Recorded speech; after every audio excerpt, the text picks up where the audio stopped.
Assalamualaikum warahmatullahi wabarakatuh. Salam sejahtera untuk kita semua. Dalam video kedua ini ya, dalam kegiatan pembinaan PAUD yang diselenggarakan oleh Sudin Pendidikan Wilayah 2 Jakarta Utara, ini akan menampilkan satu narasumber, yaitu Dr. Rita. Nah, ini akan membahas tentang bagaimana gugus PAUD ini ya akan melakukan gerakan-gerakan kolaborasi demi terciptanya pembelajaran yang aktif, kreatif, inovatif, dan menyenangkan. Nah, seperti apa? Ikuti terus dalam video ini. Tapi sebelumnya jangan lupa untuk di like, share, comment, and subscribe. Bagi yang belum subscribe, segera subscribe untuk terus terupdate dengan video pendidikan, anak, dan kulineran.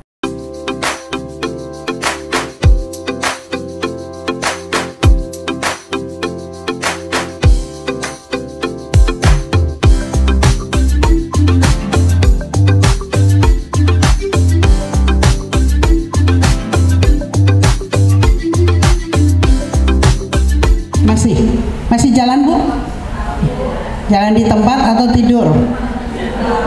Hah? Tidur, karena ada istilah baru sehingga kayaknya hilang PKG itu. Betul nggak? Baik. Konsentrasi? Ya baik, bismillahirrahmanirrahim. Assalamualaikum warahmatullahi wabarakatuh.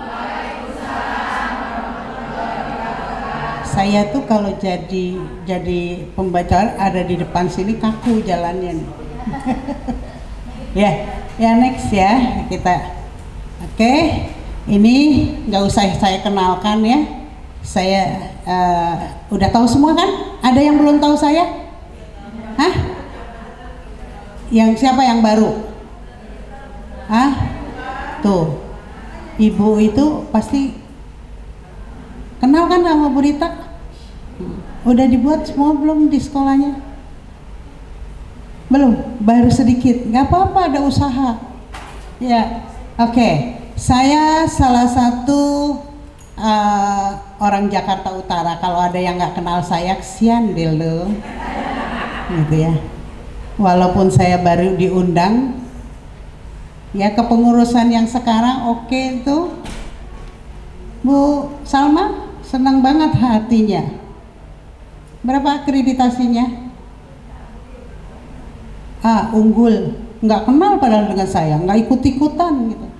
Mau A, B, C itu adalah usaha dari kepala sekolahnya. Bukan karena Bu Rita ya kenal sama Bu Salma ya. Orang saya nggak ngeliat-ngeliat lagi setelah saya tahun berapa tuh. Bu Salma ini buangin semua. Gitu. Nah, saya juga salah satu tadi udah disebut ya, saya sekretaris di Dewan Pendidikan Kota Jakarta Utara karena Bapak Wali menginginkan kami PAUD itu, tapi saya sampai sudah 1 tahun menjabat belum kesentuh. Mana pengawas peniliknya? Naik dulu, materi saya nggak jadikan karena di PKG itu ujung tombaknya ada di pengawas dan penilik. Rasain, marah kan Bu Rita? Suka gigit orang nggak? Serem kalau ke Celincing, ada hiu, ada paus, ada bawal. Kalau bawal enak ya dipanggang ya. Ya, ini latar belakangnya baca nggak? Adalah pentingnya layanan PAUD. Di PKG atau gugus itulah tempat bengkel kita. Ayo, siapa yang bawa motor kalau rusak di jalan larinya kemana? Ke bengkel. Tapi sekarang kemana bengkelnya? Tutup. Ya, kayak kasus Wina. Kata saksinya di situ ada bengkel. Karena udah 8 tahun katanya nggak ada gitu ya. Nah, padahal tempat nongkrongnya dia gitu ya. Tuh. Dan ini peranan gugus itu menjadi wadah yang efektif yang saat ini sekarang. Karena apa? Kenapa tidak aktif lagi? Karena kita kemarin 2 tahun ya.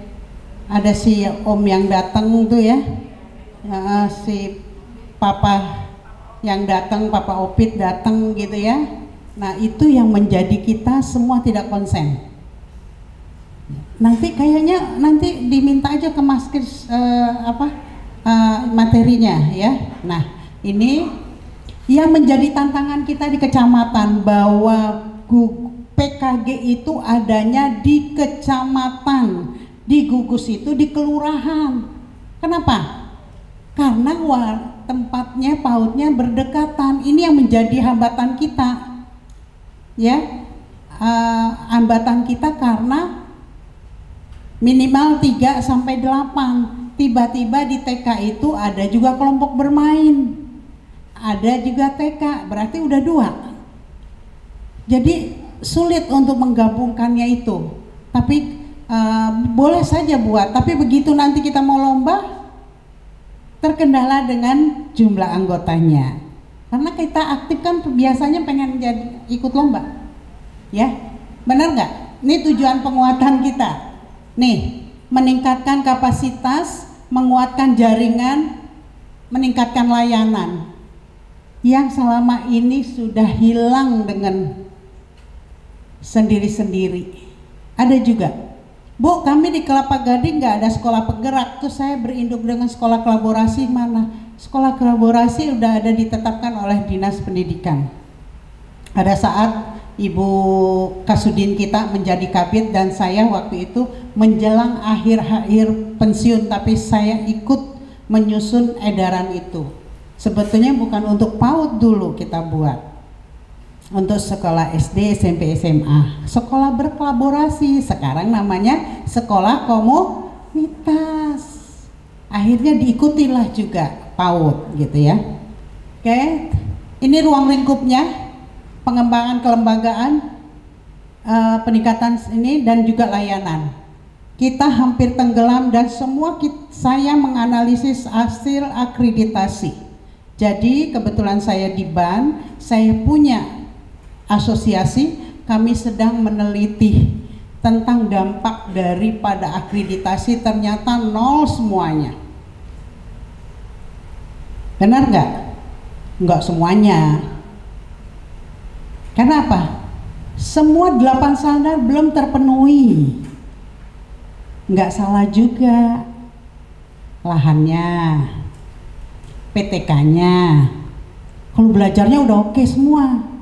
Sehingga terjadilah kita gedung yang bagus, punya lengkap, kok kita dapat C, sedangkan dia cuma di kantor RW dapatnya A.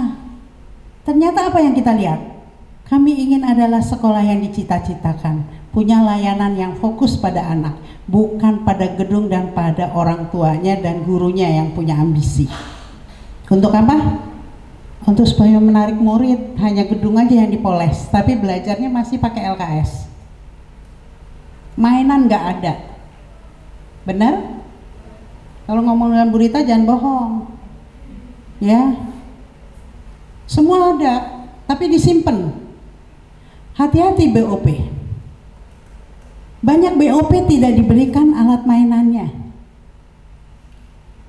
Sekarang lebih sulit. Kemarin saya di Jakarta Timur dengan Ibu PJ. Ibu, hari ini sebetulnya saya juga diundang oleh Ibu Ferry. Tapi untuk Jakarta Utara saya hadirkan di sini, Ibu jadwalin ulang. Besok aja ya, antar dulu Ibu Rita, kita jadwalin ulang lagi ketemu gitu. Hanya ingin bicara, mau ngomong nih tentang pengembangan PAUD di DKI gimana. Saya soalnya buat sama beliau saat beliau ada, saya buat buku sampai 1000 buku untuk saya berikan, gitu loh. Ya, nah ini saya tertarik sekali karena hanya 2 Sudin yang adakan, Jakarta Selatan juga, tapi belum waktunya. Ini penguatannya ya, strategi penguatan. Mau kita hidupkan kembali? Mau, tapi sayang pengawasnya cuma berdua nih mewakili penilik dan pengawas. Ya Bu Warti ini kayaknya di Kelapa Gading masih jalan ya. Penjaringan juga ya, kadang-kadang. Koja. Nah, saya ingin di Koja jalan, tapi jarang saya diundang. Kemarin masih, yang sekarang saya bilang, nah mau ke depan kita pas ajaran baru. Jadi gini loh, PKG tidak sama dengan IGTK dan Himpaudi. IGTK, Himpaudi itu mitranya, kalau bisa bantu. Dan kegiatan untuk PKG bukan kegiatan ikut Himpaudi sama IGTK. Kegiatan PKG itu adalah kegiatan khusus di PKG yang misalnya Bu Ais baru dilatih ikut senam, ibu ngajarin ke guru-gurunya yang tadi pemalu ya, nggak bisa ngomong. Nah itu ngelatih murid-muridnya, kita lomba di gugus. Tapi sekarang banyak diambil lomba ke IGTK dan Himpaudi. Padahal IGTK Himpaudi adalah penyokong dana paling terbanyak. Kalau lomba, wis bantu, belela bantu. Benar nggak? Nah itu benar kan? Benar nggak pernyataan saya? Benar. Kita istighfar sekarang. Jadi Bu Rita itu selalu jadi apa? 2 kali ya, jadi pengawas 2 kali ya, PKB sama K13. Terus saya kasih kurikulum Merdeka. Saya fasilitator pertama, angkatan pertama yang saya tunjuk 23 sekolah. Kami minta disaring lagi menjadi 13 disaring lagi Mbak Retno, 7 4 di timur, 3 di selatan untuk uji coba. Tapi keren sampai sekarang. Nah 7 ini sekarang lagi dilatih lagi karena untuk penghimbasan. Tapi begitu saya pensiun, saya mau suruh lanjut lagi, tapi Pak Momon langsung jadi fasilitator. Saya ngelihat soalnya angkatan pertama pergi-pergi ngelayap kemana-mana, saya nggak mau. Kalau di DKI baru mau gitu ya. Akhirnya saya utusin nggak nerusin saja ya gitu. Nah tapi saya masih di tim. Jadi sama-sama mengembangkan nih inovasi. Ini pengayaan ya, pengembangan kompetensi, peningkatan sumber, juga inovasi pembelajaran. Ini tantangan kita di Merdeka Belajar. Kenapa ini tidak kita bahas di PKG, di kelompok belajar, di komunitas belajar? Disinilah harusnya ya. Kebetulan di sini budaya kolaborasi. Kemarin ada di satu, saya jadi narasumber pengawasnya. Saya pusing Bu, banyak sekali. Ya nggak apa-apa Bu, maka itu kepusingan pengawas dan pendidik dibantu oleh ketua-ketua PKG ini sama sekolah-sekolah penggerak gitu ya. Karena lahirnya komunitas belajar, kelompok belajar, dan juga sekolah komunitas itu adalah dari sekolah penggerak bahasa baru. Karena kalau di angkatan pertama tidak ada bahasa itu, baru angkatan terakhir ini ada komunitas itu. Benar Bu Dwi? Iya, Ibu dari yuk, benar kan? Jadi kalau ada satu fasilitator bilang itu udah hak paten, nggak ada hak paten. Saya bicara langsung dengan Najila Shihab karena konsepnya Sekolah Merdeka itu Mbak Najila Shihab. Dan kebetulan sebelum lari ke kementerian itu datang ke Dinas Pendidikan dulu menawarkan program ini ke Bu Nandiana, dan saya ikut untuk lihat anggarannya. Nggak bisa. Ya, jadi konsepnya tuh ada. Di laptop saya juga ada. Kenapa tantangan? Kenapa harus berubah? Karena kita semua pasif semua mengajarkan anak. Karena dengan Merdeka itu memang harusnya dari dulu sejak saya jadi guru adalah berpusat pada anak. Harusnya. Sampai sekarang kan? Iya kan? Tapi tidak pernah ada yang menciptakan sekolah itu menjadi cita-cita anak-anak. Pada takut. Sekretaris siapa yang pernah mengalami ini? Nah, ini sekarang berubah pokjanya. Ini pokja kurikulum. Kalau dulu ada beda ya, ada KKG itu nanti ada juga boleh. Pokja peningkatan kompetensi, pokja teknologi informasi dan kewiraan. Kalau dulu ini kan kita hanya 4, kita masih yang edaran pedoman PKG tahun 2019 ya. Nah ini sekarang jadi Pokja 1 kurikulum, nanganin kurikulum program hari situ. Mana komunitas tadi yang Sekolah Merdeka, maju ke depan sini, ini tolong dong kasih materi gitu, nggak usah manggil lagi luar gitu loh ya. Sekarang Ibu selalu manggil keluar, narasumber. Saya sih senang-senang aja, apa udah dipanggil terus, dibayar kan? Iya. Tapi kesian sama teman-teman, bayar lagi gitu loh. Nah di PKG ini sampai kurikulum selesai dan juga sampai ke modul-modulnya buat. Ibu, saya bukan sekolah penggerak, tapi saya udah punya model masing-masing dan kita beda. Tuh tanya Bu Rida tadi. Mana Bu Rida? Tuh lihat. Kita udah merdeka dari dulu. Nah ini di peningkatan kompetensi ini Ibu data temennya. Oh ini yang belum pelatihan, ikutin. Yang ini. Nih jadi kita punya data. Begitu dinas minta, kita udah di gugus ini belum ada pelatihan Bu, pelatihan. Terus teknologi informatik. Dapodik, Siplah, besok pelaporan lagi, Arkas, Sulinjar, siap-siap, bulan Agustus sampai Oktober Sulinjar. Ini belajar di sini nih di Pokja 3. Terusnya ini kewirausahaan, ayo jualan, buat tiket untuk door fresh gitu ya, bisa biar ada investasi di dalam dan juga punya modal ya. Saya hanya mengingatkan kembali nih, berarti pembina administrasi kita langsung kepala dinas, suku dinas, klik aja Bu, suka kalau nggak disenggol. Lanjut. Nah ini entar dulu, ini dulu. Nah ini ya enggak, oke, udah jangan diklik. Nah ini digugus. Jadi satu PKG di kecamatan bisa ada lebih dari 3 gugus, paham? Nah jadi di gugus ini juga bisa, ini anggota-anggotanya kegiatannya ada di PKG kan, pusat kegiatan gugus. Jadi di gugus ini nggak usah ngadakan kegiatan, tapi ada kelompok guru, ada kelompok kepala PAUD-nya. Ya, next.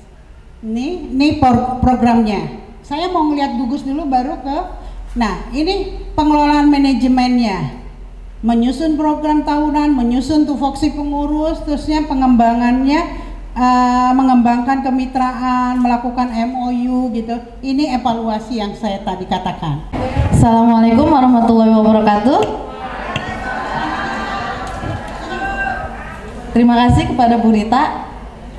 Teman-teman, nggak usah diperkenalkan, saya dari PAUD Saya Anak Indonesia, Kecamatan Cilincing. Kebetulan saya sekolah penggerak angkatan kedua. Tadi Bu Rita sudah menjelaskan tentang PKG dan sekolah komunitas. Sebenarnya sekolah komunitas itu adalah gabungan dari sekolah formal dan sekolah non formal. Kebetulan saya sebagai koordinator sekolah komunitas di Semper Barat. Kami kasih namanya Sekolah Komunitas Ceria Berwarna, karena kita terpaut dengan anak-anak ya, jadi kita lebih suka dengan yang warna-warna gitu. Kebetulan di sini juga ada anggotanya Bu Yanti. Kita baru sekali pertemuan Bu, kita memaparkan tentang kinerja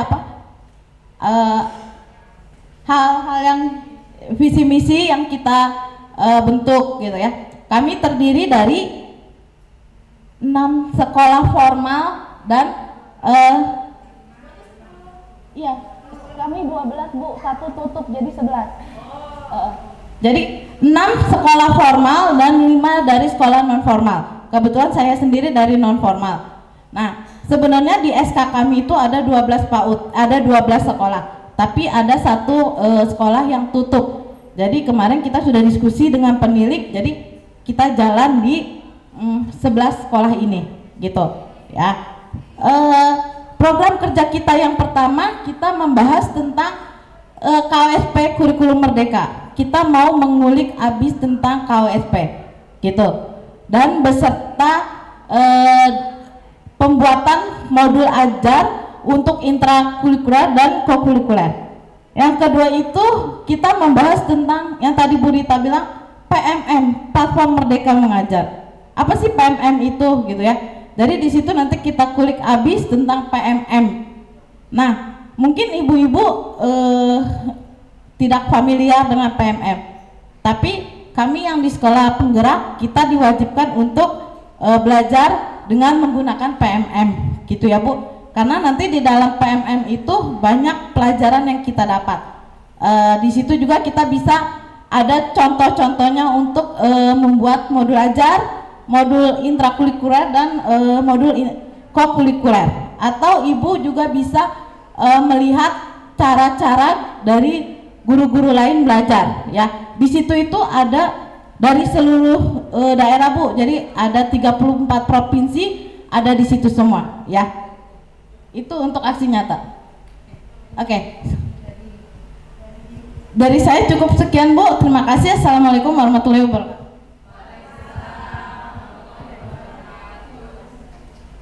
Assalamualaikum warahmatullahi wabarakatuh. Perkenalkan, nama saya Arlinawati. Saya dari PAUD Hiu, Semper Timur. Kebetulan kepala sekolah berhalangan hadir karena sakit, jadi saya yang menggantikan. Sekolah kami ikut sekolah penggerak angkatan 2 sama seperti Ibu Dwi, dan di komunitas Kombel kami di Semper Timur sudah terbentuk juga. Cuman ya gitu Bu, kadang kita pertemuan ada beberapa TK yang kadang tidak hadir Bu, dengan alasan macam-macam lah urusannya masing-masing. Itu yang kadang membuat kita sedikit terkendala, mau ngurus apa.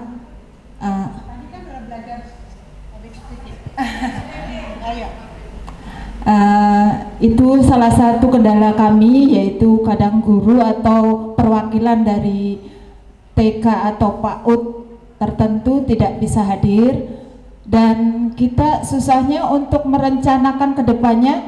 Jadi orangnya itu aja yang datang. Jadi kita mau merencanakan kayak susunan pengurus, kadang yang datang cuma 1-2 orang, jadi yang ditunjuk itu lagi, besok lagi datang itu lagi Bu, yang bikin kendala kita. Oke. Suka dukanya seperti itu. Tapi kita yang baru tetap juga ada kendala juga. Iya, ya. seperti itu. Tapi kita mencoba untuk lebih semangat kepada teman-teman, juga mengajarkan ya, kita sambil belajar Kombel, bahwa apa yang dibicarakan tadi Bu Dwi benar, PMM itu adalah sumber dari kita untuk belajar, untuk kita, untuk anak-anak kita agar lebih baik. Terima kasih.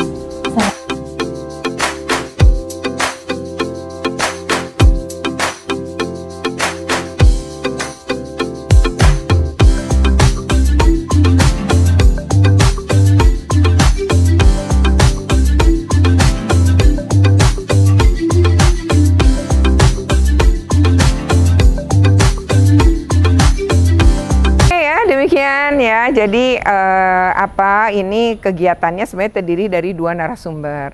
Ya, narasumber pertama Ibu Yesi Gusman, dan narasumber yang kedua adalah Ibu Rita.